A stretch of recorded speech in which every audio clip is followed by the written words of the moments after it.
Have they pulled stuff out? Have they covered? I mean, this is my concern with this is absolutely more transparency, good, fine, always in favor of more transparency. Um, is there such a thing as enough transparency that people will feel satisfied across the board? I don't think so. This has been going on. This investigation has been going on for a long time. The situation of Jeffrey Epstein spanned decades. There were a lot of things that happened on the government side that are, by the official narrative, still inexplicable. By the official narrative, right? What we're being told. So I think it will end up being something along the lines of JFK, along the lines of JFK's assassination, things like that, where people just don't ever believe that they have the full picture. So be prepared for that too. Some of you may feel that way yourselves. I don't think that there's going to be a big exhale of, okay, finally we have all the answers, but we'll have more answers. And that's a good thing. So I view it as more likely to be a step in a direction. Now, I also wanted to spend some time here on what Trump is trying. So again, that's happening. The release Trump's going to sign, it's coming out. But Trump is hosting the Crown Prince of Saudi Arabia. As you know, we talked about this a bit yesterday. And there was that very terse exchange with an ABC reporter who went after Mohammed bin Salman for the assassination of this guy Khashoggi, and who's a journalist. And I think they like buried his body in the yard of the consulate in Istanbul, right? Something like that. I mean, it was grisly stuff. But the world is the world that we live in, and learning to work with the Saudis and be operating in the interest of 350 million Americans, that's the goal. And that's what President Trump should and is doing. So he's trying to push things to Saudi Arabia. And remember, Saudi Arabia, this is another part of this discussion that I think is worth bringing into it, is the single most important bulwark against Iranian ambitions and Iranian meddling and destabilization in the region. The Iranians are the Shia power of the Middle East, the Shia Muslim power of the Middle East. And the Saudis are host to the cities of Mecca and Medina, as you know. And they are the most powerful Sunni Arab nation in the Middle East. So if we're going to be working to box in the Iranians and make sure that that regime is, who knows how long it's going to be able to cling to power, but at least try to make sure that regime does as little damage as possible. The Saudis are a very important ally for us in that process. There's also the prospect of a full Saudi normalization with Israel, diplomatically, trade-wise. And if that were to happen, it would be a seismic shift in the Middle East and the power dynamic, and maybe put it on a much more stable path. Not a perfect path, but a more stable path than what we've seen with the Middle East in the post-World War II period overall. So Trump said that there are some important agreements on. Let's get into this. This is just from the last hour. So this is just breaking, just getting out there now. This is cut 28. He was talking about what some of these agreements look like. And he cited that $1 trillion figure. Listen to this. This week, our countries also signed groundbreaking agreements on civil nuclear energy, critical minerals, and artificial intelligence. And I want to congratulate a lot of the great American leaders, business leaders that are in the room. And you'll do a great job for Saudi Arabia and for a lot of other people in the room that are buying your product, taking your product, and using your product. All of that is in addition to the $600 billion investment in the United States that Saudi Arabia announced during my unforgettable visit there last spring. Well, I said, could you try and get that up to $1 trillion?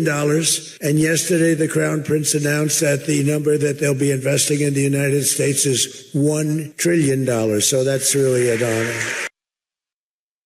So the Saudis are responsible for about 10, 11, 12% of global something like that, 10, 11-ish percent, depends on the time period, of the world's crude oil. And so the Saudis matter.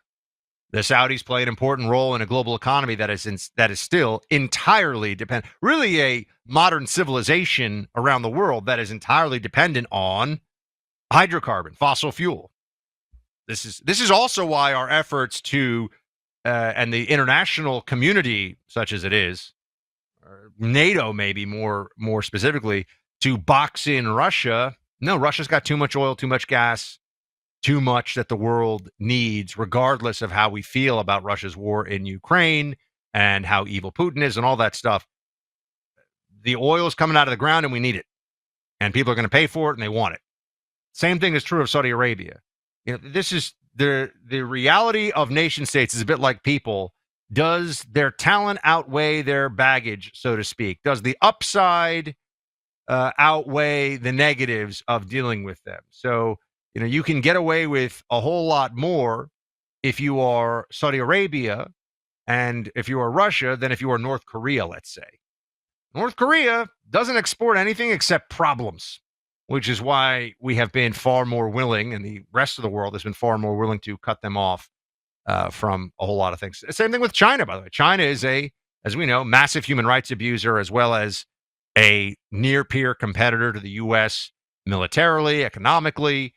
And while we would like to decouple from China, perhaps, it will take time. And while we would like to being able to bring more pressure to bear on China, we have some limitations. Trump is working with the cards that we have, but it's certainly not something where we just get to dictate. Same thing with Saudi Arabia. So $1 trillion invested in the United States. Now, this is this gives the Saudis substantial influence. They've had substantial influence in the U.S. in our media, in U.S. A lot of U.S. universities have taken a tremendous amount of Saudi money over the years, and really more Gulf oil money more broadly. But that's something we should be aware of. There's a huge upside to this. Saudi investment in America makes us richer, more jobs, more. We want money coming into this country from foreign nations. We just want to make sure we know where it's going and how it's being. If here's a perfect example, BMW. I think BMW is I drive a BMW. BMW is a great car company. They want to set up a U.S. based manufacturing plant. I think it's in South Carolina or something like that. Great. That's we want more jobs. We want more production here, and we welcome that kind of an investment. Do we want China to control U.S. ports? No. Do we want China to be buying up U.S. farmland? No. Right there, we can pick and choose, and we always have. And there are offices of the U.S. government already that look at this issue and deal with whether there's too much foreign influence in, say, a national security relevant industry.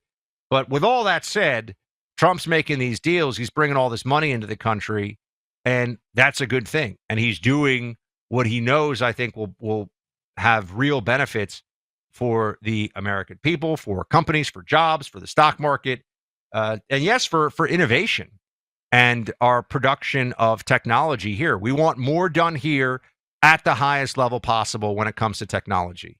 Look, there are some family get-togethers this time of year that really feel like a family reunion. Lots of laughter, storytelling, and picture sharing. Someone super organized, they'll put together a bunch of videos from back in the day, rewatch and relive some great memories from the past. That's where Legacy Box is super helpful. In fact, my friends, I have here, I'm going to bring it over to I'm picking up with my feet because I'm doing radio. I have my Legacy Box in my hands right here. Let's get it right in the shot. There we go. I've got my Legacy Box because you know what? I found some old things that I could get transferred into new media. And it's a fun thing to do this time of year. Reliving these memories. Look, it's a box. It says Legacy Box. You put your old tapes, photos, film, whatever the old media you got, laser discs, all that stuff. You put it in there and you send it in. VHS tapes are really their specialty. And they send it back to you all digitized. They do this with care. They're amazing. It's a great company. The founders are fantastic Americans. It's a really, really good holiday gift. VHS, VHS-C video cassettes, high 8 film reels, and 12 other types of analog media. All right now, my friends, part of Legacy Box's Black Friday sale. Digitize your memories for just $9 per item. This $9 per tape deal will not last long. Head to legacybox.com/buck for early access to our best deal of the year. That's legacybox.com/buck, legacybox.com/buck.